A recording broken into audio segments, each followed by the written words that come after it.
আসসালামু আলাইকুম প্রিয় কুয়েত প্রবাসী ভাই বন্ধুরা।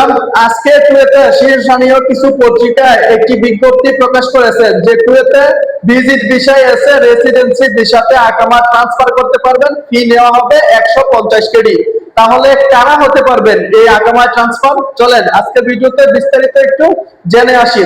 মূল কথা হচ্ছে যারা ভিজিট ভিসায় এসে ভিজিট ভিসাধারী লোক কোম্পানিতে ওয়ার্ক পারমিট হিসাবে আকামা ট্রান্সফার করবেন, তাদেরকে 150 দিনের ফি দিয়ে তারা আকামাটা ট্রান্সফার করা লাগবে।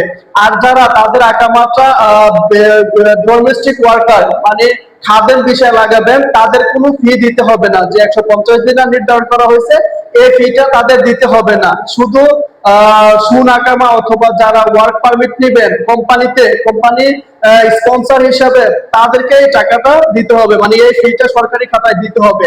তবে এখানে একটা সুযোগ করে ফাঁকি রয়েছেন, অনেকেই ভাবতেছেন যে ভিজিট ভিসায় এসে তারা আকামা লাগাইতে পারবেন, ওয়ার্ক পারমিট হিসাবে তারা কোম্পানিতে আকামা লাগাতে পারবেন না। বিষয়টা আসলে এমন না।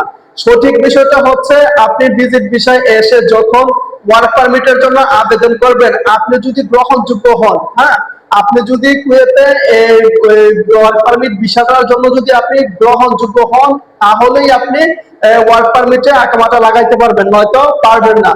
এই জন্য আজকে যেহেতু এই বিজ্ঞপ্তিটা প্রকাশ করছেন, আপনারা একটু ওয়েট করেন, অপেক্ষা করেন যে কোন দিন থেকে এই নির্ধারিত একটা সময় দেওয়া হবে যে এত তারিখ থেকে এত তারিখ পর্যন্ত আপনারা ওয়ার্ক পারমিটের জন্য আবেদন করতে পারবেন।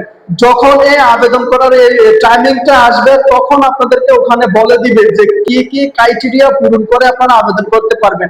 ঠিক আছে, সবার জন্য না।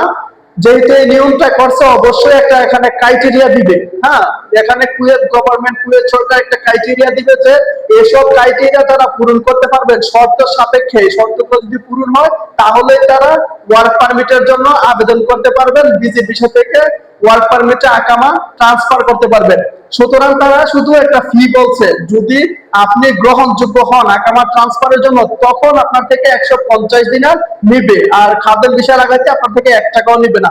এখন মূল কথা হচ্ছে ভিডিওটা সারাংশ যেটা, প্রত্যেকে ভিজিট বিষয় এসেই আকামা কোম্পানিতে ট্রান্সফার করতে পারবেন না। এটার জন্য শর্ত সাপেক্ষ রয়েছে, কিছু ক্রাইটেরিয়া রয়েছে। যখন গভর্নমেন্ট সে ক্রাইটেরিয়া গুলো পূর্ণ করার জন্য বলবে, যখন এই ক্রাইটেরিয়া গুলো উল্লেখ করবে যে ট্রান্সফার করতে এই ক্রাইটেরিয়া গুলো লাগবে, তখন আপনি বুঝতে পারবেন যে আসলে কি আপনি আকামা ট্রান্সফার করতে পারবেন নাকি পারবেন না।